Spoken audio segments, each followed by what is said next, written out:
cool, you guys.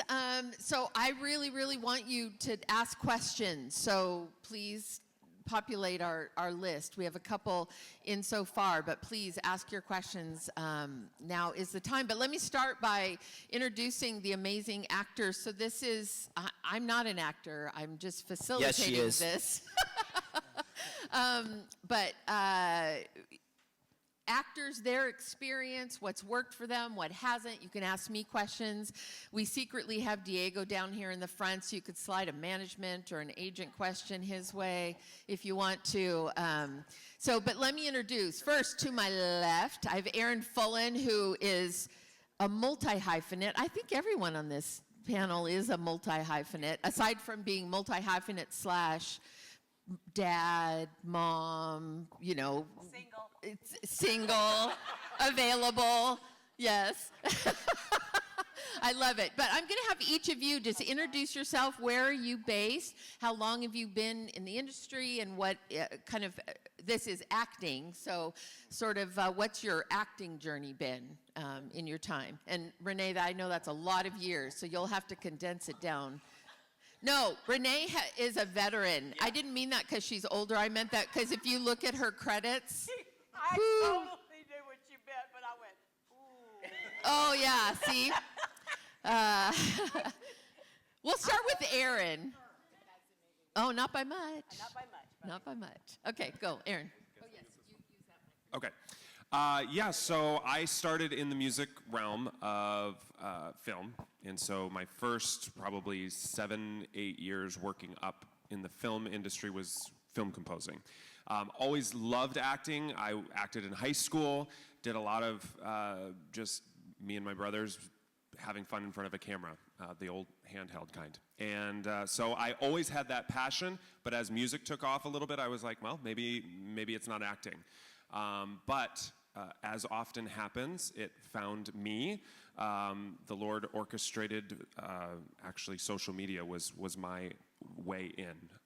My current agents watched a few sketches I did on social media. She reached out to me and said, hey, I think you have acting potential. I'd love to see you audition. And if I like it, I'll sign you to my roster. And that was in 2020. A weird year for most people, and so I did an audition, and my agent signed me shortly thereafter, booked my first gig for a national commercial like 2 weeks later, which was a massive confidence booster. For those of you who know, when you're just not booking for a while, it's like, oh, should I be doing this? But it's normal. But that gave me the bug, and I have been growing since then. I just did, a couple weeks ago, my first lead in a feature film, musical. So it was a lot of fun. So I feel like it's called Carol. It's supposed to come out November of this year. So that's kind of my journey. Awesome. Do I use that? Wait, of this year? Hello.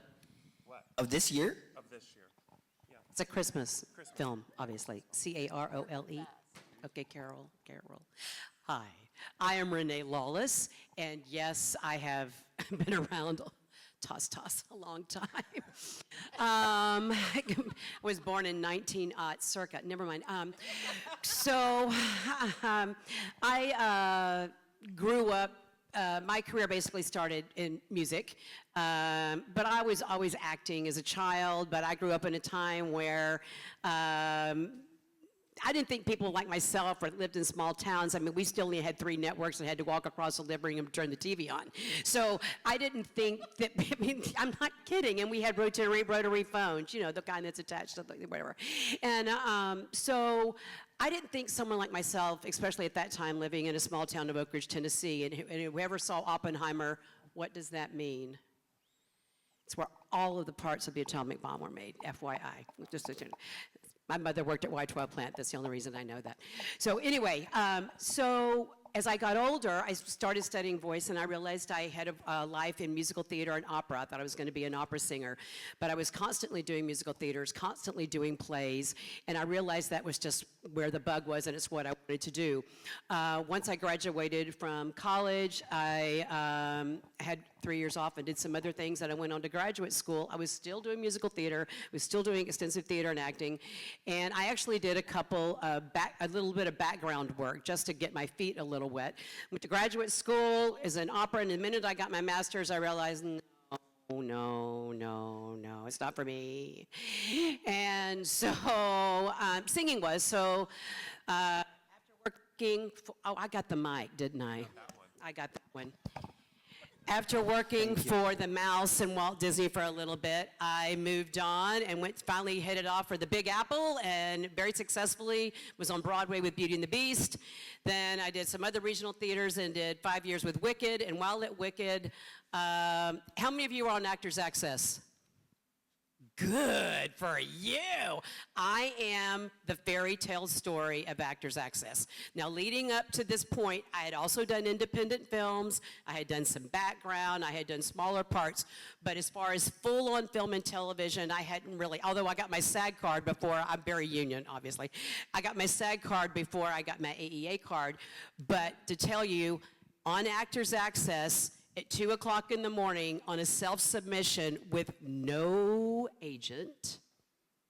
I had a manager at the time because my agent became a manager.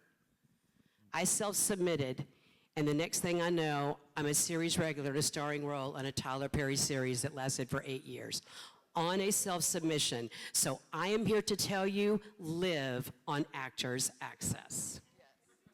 Yes. And so I want to tell you, don't think, well, I don't have an agent. Well, I don't have a this. Well, you got a body, you got fingers that know how to type. So get on it. Get headshots, get all those tools. So then doing that and doing some other television work, and that's my journey, and now I'm unemployed. But that's a normal. That's every other day of my life half the time. I mean, you'll win the Academy Award Sunday night, and you'll be in the unemployment line Monday morning. But so I have irons in the fire. But if an actor says they're unemployed, that's just another day in the life. That just means that they're not unemployed. I'm taking longer, I'm sorry. They're not unemployed, they're between jobs. And I mean that seriously. You know, my favorite verse used to be, well, actually it's Jesus wept, but that has nothing to do with anything. It's a long story, But, you know, Philippians 4:13, you know, I can do all the things through Christ who strengthens me. But now what my favorite verses is verse 11 and 12, and it talks, you have to be content on the mountain, in the highs, and you have to be content in the valleys. And the valley is nothing but a place between two mountains. So you have to know that. Okay, moving on. Thank you for this. Now, Preach, I just have so many girlfriend. questions for her. Oh, and this is for family legacy. I don't always dress in Zambian You're attire. so sweet. She That's works so with awesome. Family Legacy, the Zambia ministry that was talked about. So She's not unemployed. I'm just kidding. No, actually, I'm not an employee. I was sponsored 3 kids. I'm passionate, and I just take it. I just take it because I don't have. It's my passion. You're amazing. That's so sweet.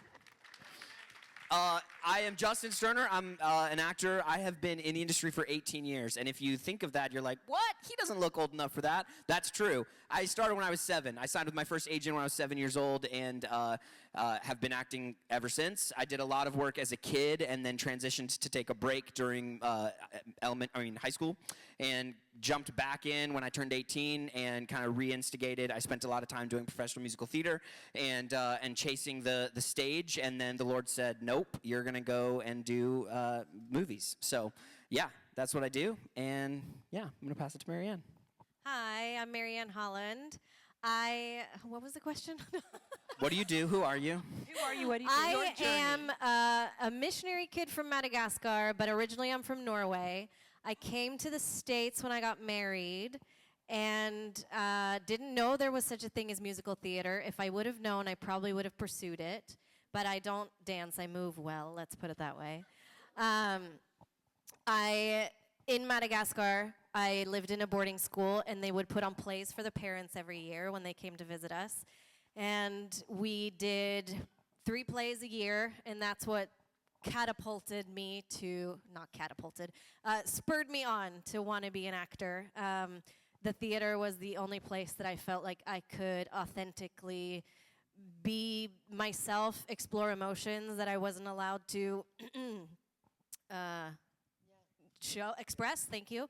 And ever since then, I think that it's been really fun to inhabit characters that aren't who I am and to explore the human condition. I went to college in Florida, then my husband and I moved to LA. We lived in LA for 10 years and just moved back to Florida last year. So. And Awesome. if you guys, or anybody that's staying, Maryann has a really awesome role in The Forge. So you guys pay attention because she's awesome. So. Thanks, Justin. Okay, so we have lots of questions, which is great. You did what we asked. That's awesome. So what I think I'll do is I'm going to direct these to one person just to start it off. But if any of you want to chime in on that question, please feel free to. So it is open. Okay, first question. What is your acting process when you approach a role? So Justin, why don't you take that? Ooh, I am typecast usually as a comedic relief character, and the common misconception is that people who are funny show up and do their job in the spur of the moment, and they're good at improv. But I take weeks if I have it on a movie to prep my role. I will lock and load like 10 or 15 what I call alternates, not a Justin's version or of a take, but I'll create alternate versions that I either think are true to the character or true to what he's feeling in that moment. And usually what happens because of the type of role that I get is as a director will have me go on script and do, my lines per the way that they're written, and then they'll be like, why don't we try something, go off script a few times, and that's when I will lock and load one of the things that I have been practicing or rehearsing as an alternate, and that's been really, really beneficial. And one of my favorites that happened in that was in Lifemark, actually, and it was actually a dramatic scene. And so I kind of want to make sure that everybody knows, like, that's not just in a comedy. Like, if you're prepping a role for a dramatic moment or a moment that's maybe just has a heavier hitting scene, prep alternates for that too. You know what I mean? Because you do have moments, and my character says something about David's character being someone's best friend one day, and that wasn't written. It just, our director asked me to do something in the moment, and I had prepped that character and realized my motivation as Nate was not just to be funny, but to be loyal to his friend and to watch his journey and to tell his story from the perspective of the cinematographer documentary Funny Guy. And so he actually cared more about his friend. And so it just happened that way, but it came through character analysis. So it's kind of like the first step for me is I read the script 3 times. This is more of the tangible steps, but I read the script 3 times. I do a pass where it's not about Justin. I want to understand the story from cover to cover. I want to know what is the through line. I want to know, because usually we haven't gotten the full script, right, until that moment. If you've booked it and you're like, I'm reading the whole thing, this is great. And so as I'm reading through it, then I'm starting to ask the questions the second time. Okay, how do I impact this story? So I'll make notes. I highlight in 4 colors. I'm a dyslexic, so I take 4 different highlighters. I highlight my actions in yellow. I highlight my dialogue in orange. I highlight characters that I am constantly building relationship with in a different color. And then I use a pen and take notes, you know what I mean? But my scripts look like trash by the end. Not because I'm just, scribbling, but I'm trying to decipher what's in this that I can take and build. So those are my 3, 1, 2, and 3. And there's, there are questions you can ask. There's different, like Stanislavski, there's different methods that have a set of questions, but they typically boil down to like, what is my motivation? Why am I here? Where am I? What happened before? And it's really not about what is about to happen in that moment, right? Because when you're acting, that character doesn't know what's about to happen, right? But the character does know what has happened before. But there are questions, and that's something online that you can Google and find, and that's a basic starting place for a roadmap, I think, that you could easily access. And from that, then you can develop your own method for sure. Okay, next question. Let's see. Moving from acting in theater to film, what tips do you have for performance? Why don't you take that, Renee? She's like, she's going to give this one to me. Okay, the first thing that everybody thinks, the difference is being smaller. No. It is, but it isn't. The biggest tip is, and this is in anything, because I grew up in a time when we didn't have microphones in theater. So, and especially as a singer, you have to hit the back row of a theater. Well, then all of a sudden microphones were interested. So yes, I could still sing out Louise, I could sing to the top of my lungs, but why? I don't have to hit the back of the theater. So that brought me back a little bit. But if you're doing a comedy is a comedy, if you're doing, do you all understand if I say multicam and single cam? Okay. I'm sorry. I'm just making sure. Because I don't. Do we do a lot of sitcoms in faith-based? No, not right now. No. We're working on them. We're So I hoping. was just like, We're that's the only trying. reason We're working I on asked 'em. that question.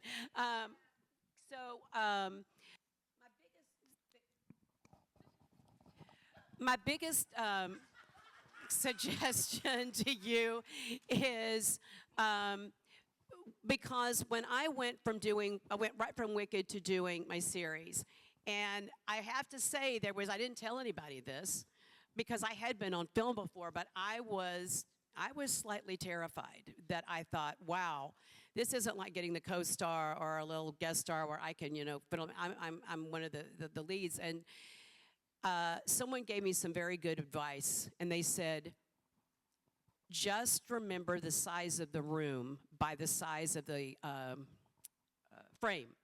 So if we're doing a wide shot and I'm in a living room, I'm going to talk, well, I'm always talking the same, but I'm not going, well, Justin, how are things today? I'm great, Renee. You want to get a coffee?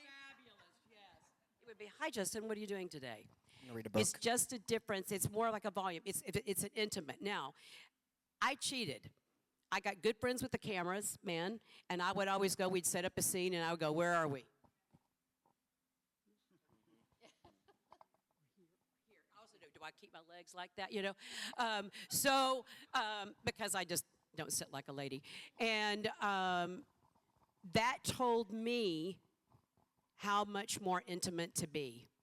By the same token, in theater, we tend to show every thought and expression on our face or in our body only because it has to play to 100 rows. You can't think something. You can, but a lot of plays in New York, the New York playhouses are a lot smaller than you think. But the average theater is not, okay? So in camera, I can think an action or think a thought or think something, and it will read. Someone who actually does that, I really tell you, take advantage when you watch television, and I'm not talking a procedural, but if you're watching a drama or watching even a comedy, just start looking at it as a case study and watching what little they do. Olivia Colman is a master. Devil Wears Prada. How much can Meryl Streep do in a look? Now, I'm not, she's a freak of nature, so I hate to even recommend, say Meryl Streep, but the biggest difference is your thoughts, what you're thinking, and your prep is much more important. And by doing all of that, the size of the room will diminish automatically. That makes sense. Awesome. Okay, next question. How might one go about getting the attention of casting directors as an out-of-towner? Not much going on where I live. It isn't about getting... I'll take this one. Sure. It isn't about being an out-of-towner or an in-towner. You really just need to catch the attention, which all comes down to performance. It comes down to giving us an amazing performance. When we're watching you, it doesn't matter to us. If you're phenomenal and you just have to play this role, we'll figure out how to get you to set, and if that means, sometimes it means moving money around to make it happen because you are an out-of-towner, but it all starts with your performance. So make that the key, and I would caution you about going in with the mindset of you're already behind the 8 ball. Like, go into it with the mindset of, I have every opportunity, the same opportunity that anybody else does, because you really do.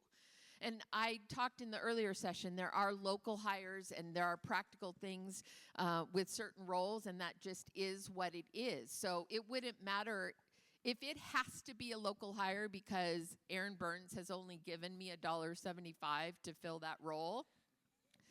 Aaron's much more generous than that usually, but I love working with him. $2.75. Yeah, $2.75, exactly. I'm sorry, I don't work for less than 3. Yeah, there you go. Oh, you can have Renee for 3. No. She's booked. I just hired her.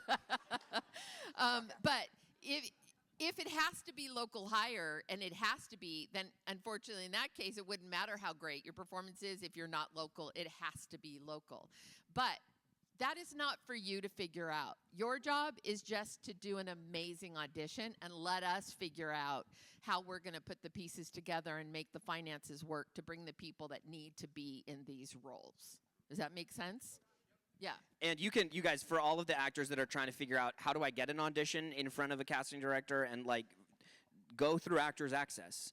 And what I would tell you is change your breakdowns from your geographical location to the geographical location where movies are shooting. If you know there's a Christian movie filming in Nashville, Tennessee, and your great aunt has a house in Nashville, Tennessee, you are a local hire, right? If you have the freedom to go and stay with her, and you can drive your own car, you know what I mean? Or you move money around and reallocate. But you can get auditions for movies in LA, in Nebraska, in South Dakota. If you live in Mountain Town, nowhere, Colorado, you'll get there. Right, and all auditions these days, post-COVID, and even starting before COVID, is all done as self-tape anyway. I just moved from LA, and I'm Still local. One thing that I would say is if there's, for example, a TV show you really, really, really like and you really want to be on, know who casts it. I went to LA and there's 300 casting directors and got overwhelmed. And then somebody asked me, well, what TV show do you want to be on? And I said, Parenthood. And they said, well, who casts it? And I said, I have no idea. I didn't even think about figuring out who the casting director was. But if you are going to, research, just do your research, And it changes, just to tag again, it doesn't change when you make it and when you book a lot, or if you're working consistently, or if your valleys are a little bit less frequent, right? Barry Keoghan, who's kind of blowing up right now as the Irish actor, if you go listen to him talk, he just got done playing a really crazy, nominated role. He's amazing.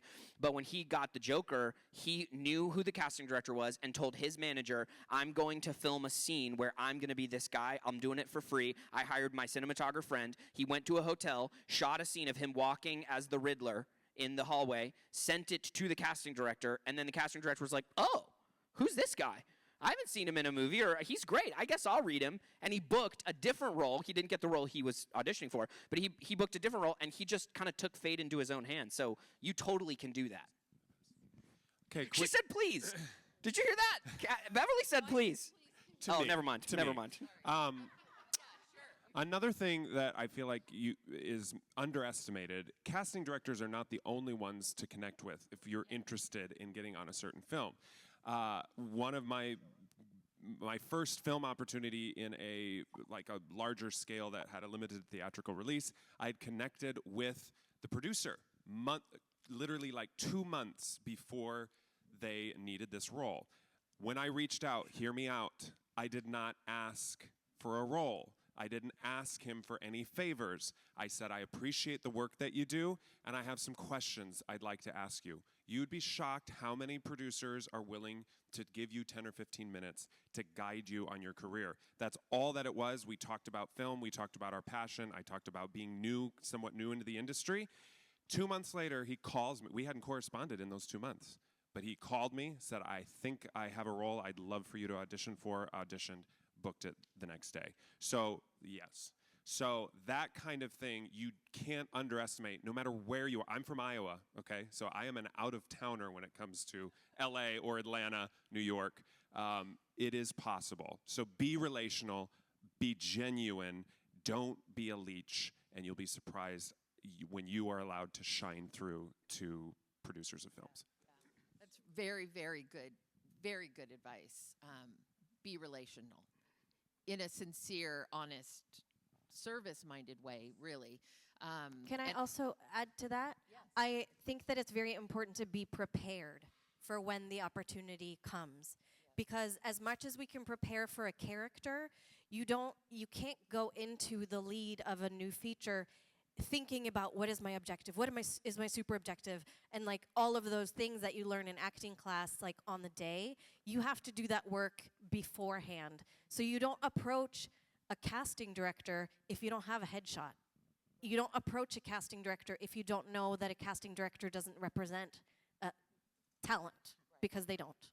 And if you're starting out and you've never done anything, the first thing is, what casting director do I need to know to audition? No, no, no, no.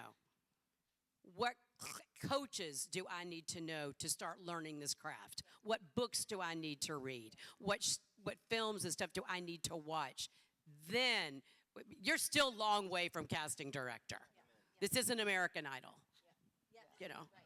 And one of the things that I find particularly true of the faith-based genre and this world in particular is because there's been a choice by many families to be very diligent over what is watched and viewed in the house growing up. So oftentimes people choose not to have TVs or not to, and I respect that choice. But you as an actor have got to get exposed to the work of great actors. You've got to understand where that bar is set. Because all of us who are making films and are working on the other side, that's our bar. So you need to understand the bar isn't, necessarily just what you've been exposed to.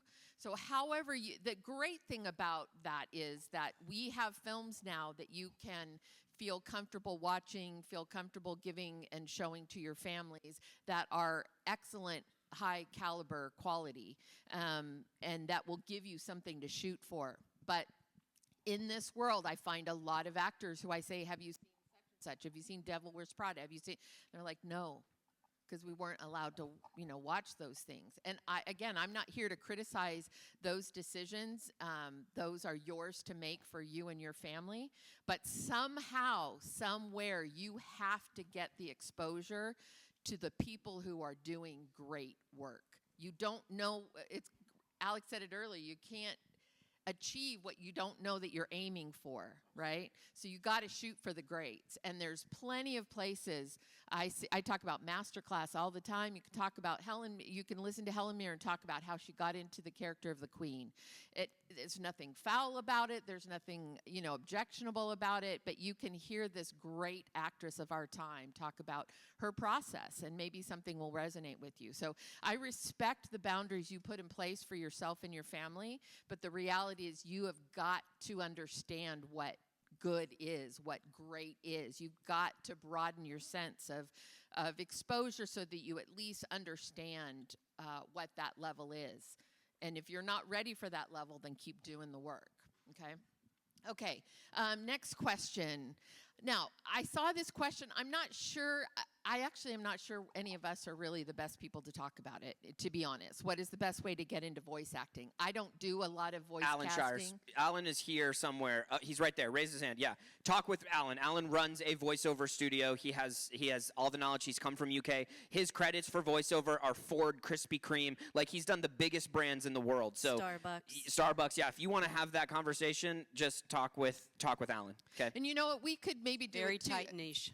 For those of you who do, who listen to my Tuesday night lives, and if you aren't able to join us live on Tuesday night, the Let's Talk Tuesday, they're always on replay on the YouTube channel, on my YouTube channel. You can go back and watch any of them. All years worth are on there, right? Thank you, Diego. Alan, it might be great to have you with us on a Tuesday and talk specifically about voice acting. So, Diego, mark your calendars. He'll make that note. But because it is a legitimate question, I just didn't feel like I didn't know who of us would be really qualified to give you some real guidance on that. So we'll do that separately on a Tuesday night. Just look at the socials. We'll let you know when we're able to line that up. So, okay, next question. Where do you look when trying to find scene scripts for a self-tape? So I'm assuming this question is in the context of you haven't been given sides, right? So you're talking about, because normally we provide the sides, right? And you get them either attached to the audition notification or you get them through Sides Express if you work through Breakdown. So there's Breakdown Services, which is Breakdown Express is the agent manager side of the process, and then Actors Access is the direct to actor side of that process. And from that is Sides Express or Showfax. and those are places you access sides, or they're now allowing us to attach the sides right to the audition notification. But if you're talking about finding material for something you want to, like if you want to create a self-tape to put on your reel because you don't have anything else, right? You want to put it on your Actors Access because you don't have anything yet to show of a film you've been. Where are some places that you guys have found material or come up with? Acting class. Yeah. Google. If you're finding some of your favorite monologues, just look up for popular monologues. Or if you were inspired, I remember when I first started out, Jimmy Stewart was one of my inspirations. So I banked on some people not having seen some of his more obscure films, for example. Find a little section of a monologue in a film that you like, and use that just to show your acting breadth, okay? Obviously, you're not going to promote that anywhere because everyone's going to like, oh, I know what that movie's from. But if you're just trying to show off your chops, find a monologue that you already like and do it. And going back to what Beverly just said about, like, you have to expose yourself to more. There is a process. Thank you so much. There is ladies and gentlemen, Maryann Holland. Thank you.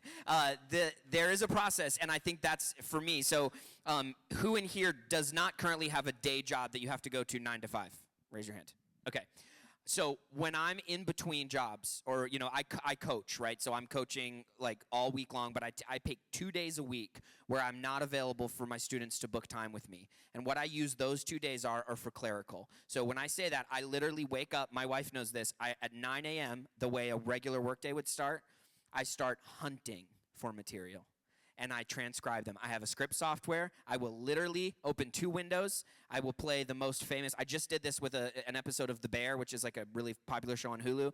And one of my favorite scenes, totally appropriate. There are 2 F words. Guess what? Just took them out. So I just took them out. Because I'm like, my students and I can work on this. Grayson's in here right now. We just worked on one of these scenes. So we literally but I'm typing up the whole thing. So you have to kind of find that, but I would tell you to not open yourself up to something that's exposing and going to damage you. But if you hear a thing that you're like, that's a great piece, but dang it, can't use it because it, you can change that. If it's already published somewhere and you're not publishing it for monetizational purposes, as an educational resource, you can post that and just not say the word. So I type your scripts. And one of the things I'll tell you right now, and they do it every year, but in Deadline, I think it's Deadline or Variety, but I think it might be Deadline. Every year, they provide a link to access the screenplays for the Oscar-nominated screenplays. You can download the entire screenplay for the whole thing, and they've done it every year for as far as I can remember. These are amazing. So not only for you to find like a key monologue or a scene or a piece in there somewhere, but you're also reading Oscar-nominated screenplays. If you happen to be a writer or you want to go down that road, that's an incredible resource. And I just saw the link the week before the Oscars. So you may be able to go back to back issues, find that link, and you literally download it to your hard drive, and you have it on your hard drive forever. Just because it's theater doesn't mean it can't be a good audition. Yes. Thank you, Renee. I fortunately have a teacher in LA that doesn't advertise. He doesn't need to. He's Lupita Nyong'o's personal on-set coach. And he teaches, and he works with Rosa Med, and he works with tons of Emmy, Academy Award-winning actors. He does not advertise. When you go to his class, all the scenes you do in class, he does not want to see a single TV or movie. He wants theater. He used to teach at Yale. That's not his or anything, because he can play more in that arena. So please don't feel like you have to. If you're just making it, it doesn't have to be a TV or a film script. You're absolutely right. In fact, a lot of. And by the way, he's not expensive. I just thought I'd let you know that. He's very cheap, actually. There are a lot of great material. In fact, a lot of monologues when we do are coming from the stage. And you're just modifying in some. Anyway, great material is great material. And one of the things that Justin alluded to that I want to reiterate is, if you're going to pursue the career of acting, then you need to treat it like a job. And you need to, your work doesn't start the day you get the audition notice. Work doesn't start the day you come on set. It's every single day. So either it's a part-time job for you because you have another job or a full-time job and it's a part-time job. Okay, how many hours a week are you going to dedicate to that part-time job?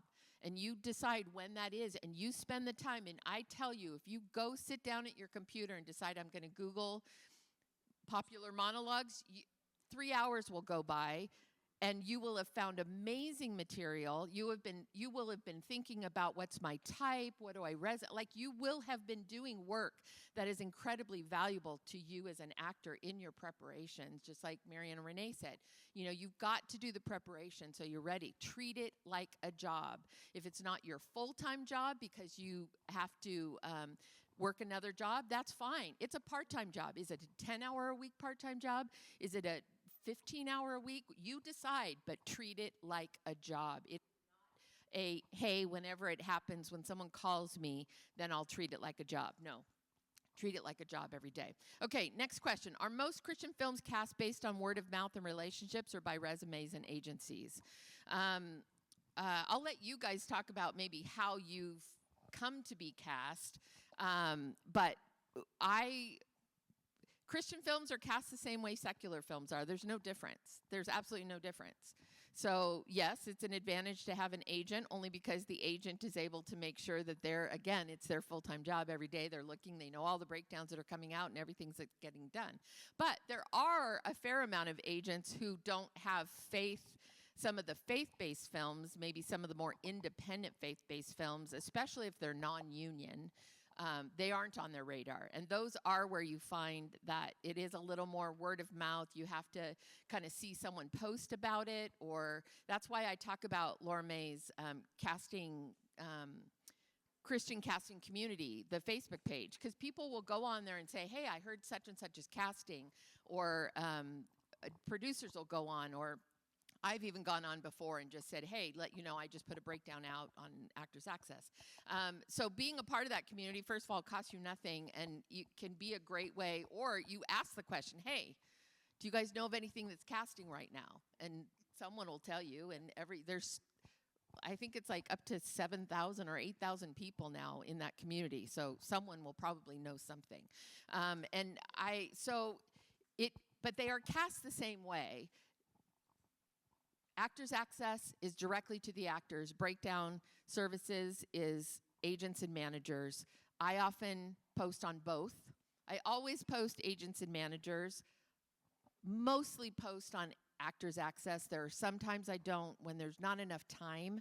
If it's a really quick turnaround and I don't have enough time and I need to just like kind of go with people that I know are already vetted by an agent, and I can just kind of zero in on agents that I know always have great people. But that's actually pretty rare that happens. Faith-based casting is something that's been growing, but it's not there yet, because in order for it to be effective for you, I hear the most from you guys is that you're just not seeing enough casting calls on there. And the problem, that's because we're not getting the producers to put their projects on there. So it's a process of, it will get better if we can inform and get the producers and other casting directors engaged in using it. So it has the bones, but I don't know if it's just going to take a bit. It's still in a growing phase. But those are really the two main. Backstage is one, but I never use Backstage. So in our world, Backstage isn't as effective. Casting networks, both of those are kind of on the casting out, networks, really, casting right now. workwoods. Maryann, how about you? Have you had experience anything other than those traditional? I have been both word of mouth and auditioned the regular way. Yeah. My agent submitted me for a role. I hadn't heard of the project, auditioned, got a call back, booked the job. Praise God. I'm so happy. And now shooting the second season for me on that show, Vindication. Come on, guys. And then I was on The Forge last year, and another God thing, but that was relationships. Yes. And I was not thought of for that role. It was not, I think I can say that I'm not. It changed. I wasn't really the character description that they had said they were looking for. And during my time in LA, when it was a very dry season, acting-wise, what I spent my time doing was classes and learning, and I don't want to say networking, I want to say making friendships and relationships and cultivating those friendships. And my acting teacher always said, look around the room, these are going to be the people that get you your jobs. And it's so true. Whenever we make our little short films, we cast our friends. And then the next time somebody hears somebody who is going to, make something, they think, oh, but you were so great in my movie, I want to send you to that person. And it just, like, make friendships, make relationships, not because you want something out of them, but because friendship is a gift. Well, and we all want to work with people that we enjoy working with, right? And so I'll speak more specifics into Maryann's getting on The Forge, which was the character was completely different when we started out. Like when we put out the casting notice, it was a completely different character. And there were actually a fair amount of changes that took place through the casting process on that film. If you look at the initial breakdown that went out versus the characters that actually ended in the film, they were several of them were quite different. And so it was a case Sherry was working on the film as the acting coach and working with the actors and being their advocate. And it came to the point where the character had changed. It was also going to be working fairly quickly. And so Sherry's thinking, who do I know who can come in, nail this role, who will have a great attitude? That's what you look for. You look for that person who, she's like Maryann. Maryann can nail the role. She's fantastic to work with, has a great attitude. She'll jump in even though this is last minute. She won't be all stressed out and, not know what to do. She'll come in, handle it like a pro. That's the beauty of relationships. She is not friends with Sherry because she ever thought Sherry would give her anything. She's friends with Sherry because she believed in the ministry that Sherry started, Women in My World, and was a part of that. She was my prayer partner for a while in Women in My World, and still has, because I still think of you and pray for you. But that is a very organic thing. But when you think, like, who's ready, who will have a great attitude, who will nail it without a lot of work and a lot of coaching, those are the qualities we care about. That's what we're looking for. Yes, please. I just watched a roundtable with some actresses, I think it was for Variety, and Emma Stone talked about, who just won another Oscar for Best Actress. Very quality actress. She knows what she's talking about. She talked about being on set. She wants to be the person on set, even at her level, that the crew loves. Okay, that says a lot about an A-list actor. She is very cognizant of the fact that she's like, I just didn't want to be a diva. I'm with the crew every day on a film set. I want them to like me. I want to be their friend. And that is a great quality on set. Obviously, you're not sucking up to anybody. You want to serve, especially we as Christian actors and actresses. We should be living to serve each one on a film set. A personal thing that I love to do after I'm on a film set, write handwritten thank you cards to the hair and makeup, to everybody, okay? Make it genuine, and those are the kind of the relationships that are invaluable, because those people are going to continue to work in the industry, and they're going to remember you. Even if they're not a casting director, but they are talking to each other, recommending other actors to each other. So don't underestimate, I guess I would say it's a package deal. When you're on set, be relational. Be someone who is great to be around. When you're not on set, work hard, build up your demo reel, do the best that you can to be the best that you can be. But it is definitely a package deal. But not even only on set. It is also here. Yeah. It's also here, interacting with people. Yeah, you have no idea who's going to cast you from just knowing you here. I don't know if anybody's working on it in here, but I ran into somebody the other day, and they were just telling me about their week, like an attendee that I've never met before. And they were like, oh, I got to run, I got to be on set. And I'm like, in Albany? And they're like, yeah, we've got a crew of 20 people making a sizzle reel on nights. So they're like, and I don't think they're working overnights, but they're like shooting after the festival ends at 7 p.m. and then working till midnight, or whatever. And then they're waking up and coming here. And I'm like, that's what this is about. This is what Christian Worldview is about. Is like that kind of thing. Peyton's just done like 2 movies back to back, working for free, pretty much. I think I could be wrong here, but he drove all the way down, and he was the lead in a feature film that I know all these different people that we're working on, and that's like what it's about. Larissa? Oh, Ian. Okay, so Ian was one of the actors earlier that did the monologue. I guess he put that film together, and that's like the kind of thing that's really awesome. And we're going back like two steps on the Actors Access question thing, that thing.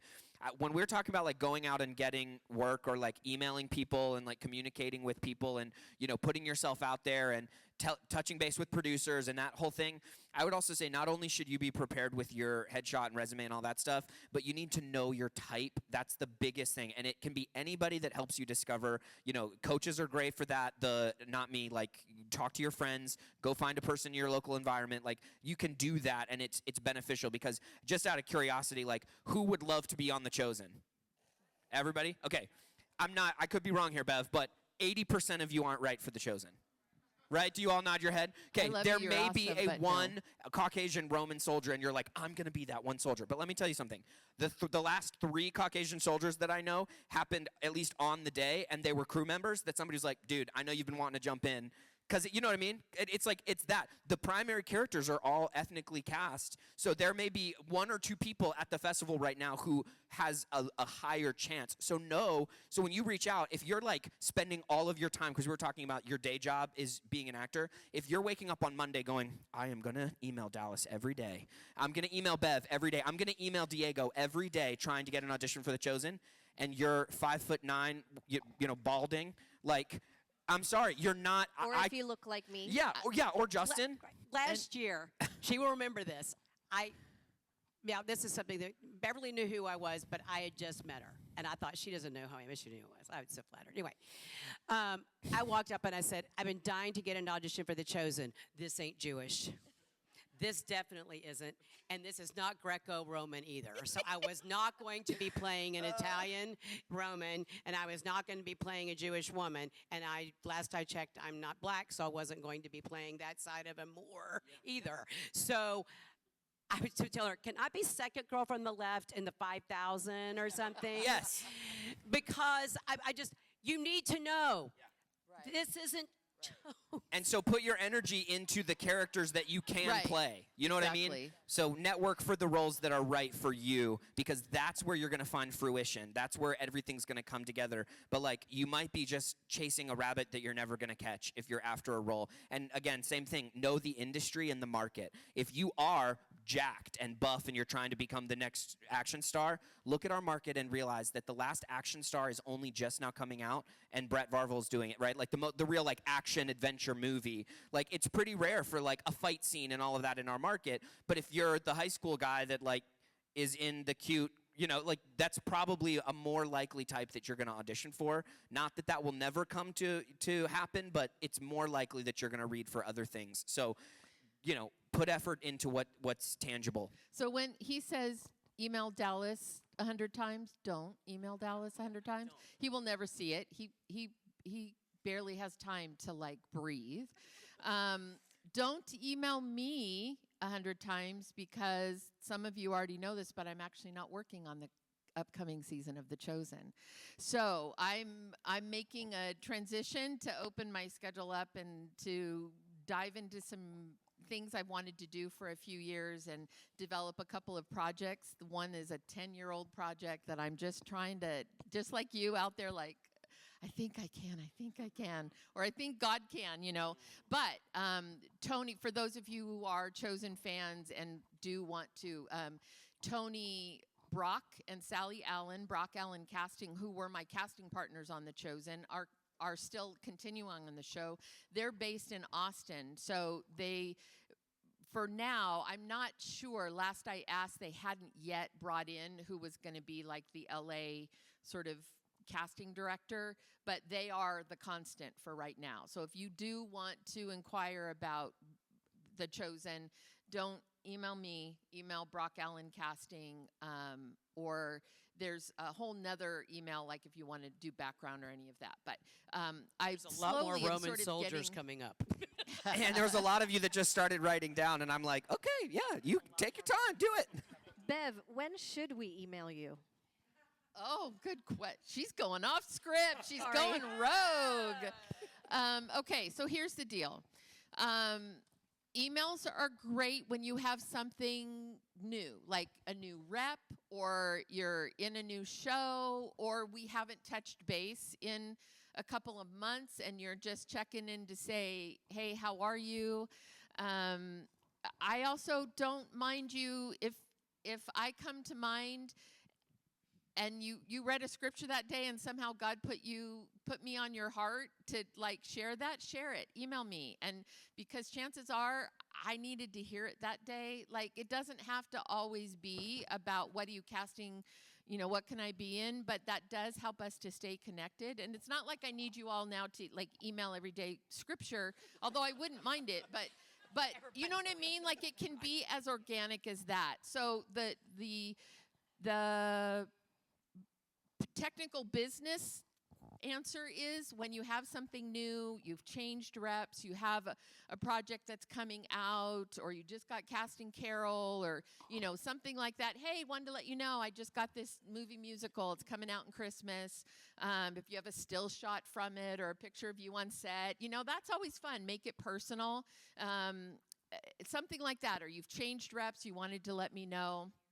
Or it's been a couple months and you just wanted to check in and see if I have anything brewing. Now, when you send those emails, don't expect a response back, because that's where it gets hard for me. Is I sometimes, depending on where I am in the course of production or casting or my work, I'm just not able to reply to everyone, because I either need to reply like full on, or I feel it's hard for me to just be like, thank you, so sometimes I don't reply at all. Please know, I read everything. I get all of your emails, but I don't always necessarily reply. Trust that I've seen it and that I appreciate it. There's absolutely no harm in doing it. Now, like I said, every couple of months or so, or I have had people who've like, this scripture came to mind and for some reason you were on my heart, or, God told me to send it to you as encouragement, and I appreciate that. And so those are ways, but the every week or always like, what are you doing? What are you doing? Do you have anything for me? What can I audition for? Like, that gets really old.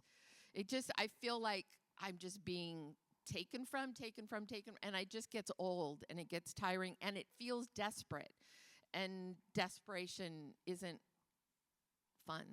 It isn't enjoyable. It isn't good. Desperation can get you Diego blocked. says it could get you blocked. No, that's Yeah. He's kind of probably joking, but also not really joking. No, he's not And, joking. Like, seriously, it can get you blocked, and it also can shut you down from working for a very long time. So just be cautious, Yeah. I want you to be genuine, and if you're desperate, it's understandable. I mean, you can be honest about like, hey, I just wanted to know if you're doing. It's been a bit. I'm having a dry season. I don't know that I can solve that, but I want you to be genuine. But it just can't always be about what can you do for me? What cast me, and I can't do that. I can't cast all of you. I'm not going to have roles that are going to be right for all of you, and I'm not the only casting director in the business. And speaking of which, I want to start training up some new casting directors and other casting directors to fill this space. So we'll be praying about that, right? Renee, you want to be a casting director? Only if I could cast myself. There you go. I just want to tell you guys too, Bev. Actually, I've helped some people doing it. Yeah. I really like being on the other side of the table. Would I want to do it exclusively? Probably not. But Yeah. it is. I can honestly. Can I speak to that? Please. I have to speak to that. You are in a room. You are in a week long with filmmakers, people, and you put your card that you paid before you got here on that little table out there, right? And And on that table, there are producers, there are directors, there are writers, and there are filmmakers. And it doesn't matter if they're doing the $150 film or the $150 film. They got to find an actor. Now, usually they're going to call their friends, but it would not hurt you to reach out to them and say, would you like some assistance in casting from an actor's perspective? You will be surprised how many of your own things you will correct by sitting on the other side of the table. Absolutely. I cannot encourage that enough. Help each other out, because now you're sitting on the other side of the table. You're helping this filmmaker, this director, this producer cast. And so when they start getting the $150,000 project, who are they going to call? So help each other out. It's really true, because you guys know my story. I started as an intern and went into casting because that's what that director needed, not because I went in and said, hey, I'm going to be a great casting, but I was an actor. I came from an acting background, and so I had an eye for something, and that was a natural fit for me. And as it turned out, that's exactly where God wanted me. But it was really about being of service and using the skill set I had, which happened to be acting and theater and that side of it. So it was a natural fit for me. Rebecca Cook is a perfect example of, she's script supervisor, she's can AD, she can production coordinate, she can do whatever, but she's a great casting director too. So it's like whatever need, right? She can come alongside and jump right in and help someone cast their film or lead the casting effort on that. But she's coming from an actor background, really was where you started, right? As an actor first. And then that opened up those things and a willingness to just learn, right? You just start doing. There is no casting director school that I could tell you to go to, or that myself or Rebecca went to. You start doing and you start learning. So cross-training, there you go, cross-training, it's great. Okay, we only have, really quick, we just have a couple of minutes. In closing, what would each of you say, what's the piece of advice you would give this room of people and leave them with? Just keep going. That, I think, it can be very intimidating. You know, I've talked to a lot of people, different pools of production. Acting is one of the most intimidating to go into because the pool is very large. It's a very competitive market. But the fact of the matter is, all of the greats that you love started right where you guys are. At some point, trying to figure out how do I do this? So start now. Whatever your platform is, in whatever way you can, keep honing your skills and listen to the advice that you're getting at this conference. Apply it and keep going, okay? Many people just drop off because it's hard, but it's the people who push through and who follow that passion that God has given them, regardless of how hard it is. And you can start right now. Don't wait, okay? I've got the good one now. I think I stole the bad one. We've all switched. Okay. Boy, I could go on a litany on that one. So I'm going to say exactly what I said to this gentleman. Was it Aaron that spoke yesterday morning? I got his name mixed up. Aaron Burns. How many of you all heard that yesterday morning? Okay, that's the strongest advice I can give you.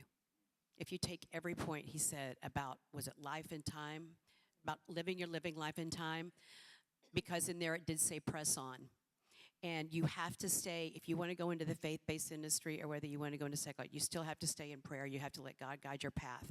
And you think that doesn't mean God's going to sit there. He's going to open doors, but you also have to do the groundwork yourself. You have to be prepared. And if that means working at Wendy's, Monday through Friday or Monday through Sunday, and you only have night to work on your craft, you know, that's what you have to do.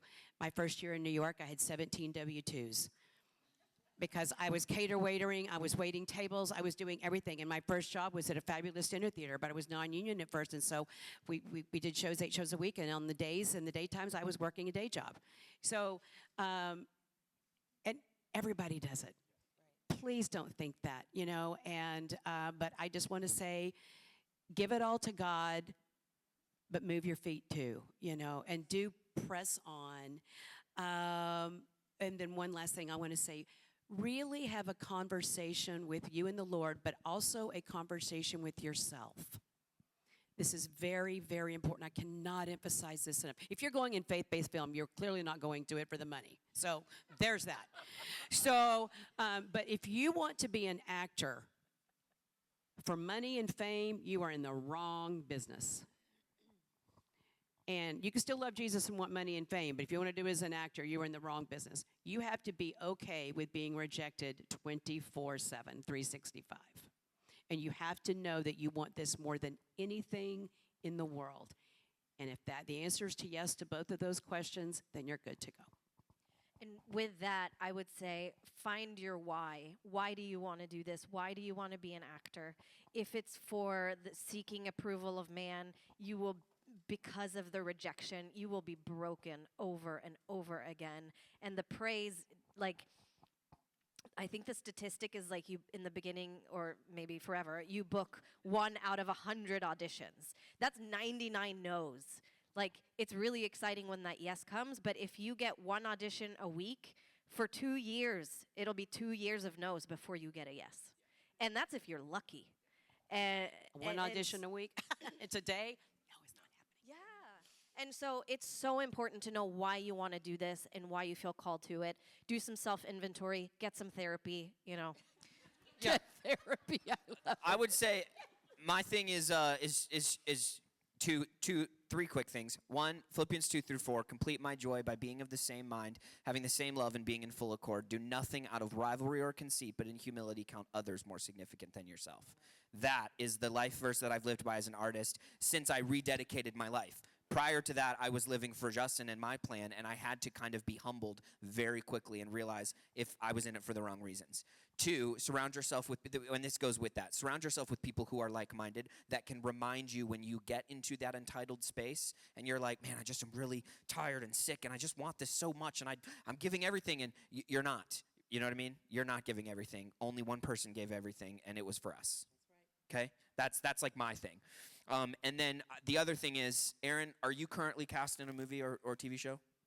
Are you currently cast in a movie or TV show? Are you currently cast in a movie or TV show, aside from Vindication? No. Technically? Me either. Guess what, guys? We are all in the valley right now.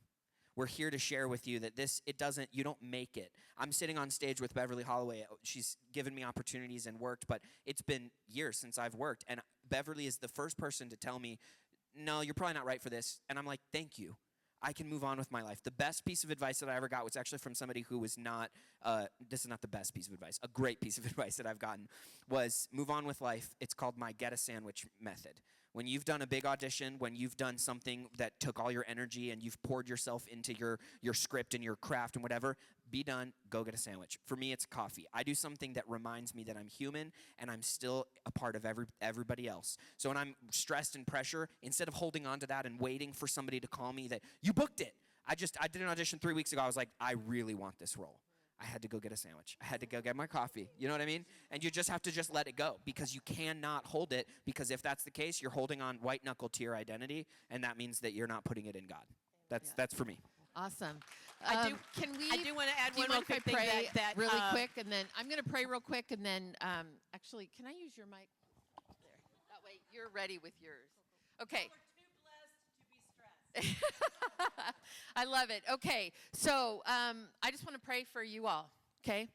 Father, we thank you for this gathering today. We thank you for this beautiful day and for this gathering of people. Lord, you have stirred in every person in this room a desire to serve you in a very unique way, but in a way that is hard and also vulnerable. Father, would you please give us a peace about the path that you have forward for us? Lord, I pray that you would open the doors wide that we are to walk through, and you would close the doors hard that we are not to pursue, Father. I pray that you would put people into our lives, into their lives, who will speak wisdom to us, who can be good counsel to us. And Lord, help us to hear those words. Help us to hear your words and your guidance, Lord. We thank you for your Holy Spirit who speaks to our hearts in those quiet moments, Father. I pray, Lord, help us to quiet ourselves long enough to hear what you have to say to us, Lord. We want only what you have for us. And so, Father, we trust your provision. We have seen you faithful. We have no reason. We cannot doubt what you have promised us, Father. And so we right now, we just say thank you. Thank you for what you have for us. Thank you that you have a path for us. May you help us to see it and to find it and to walk it in faithfulness. We love you, Jesus. In Jesus' name, amen. Amen. All right. Let's give these guys a hand.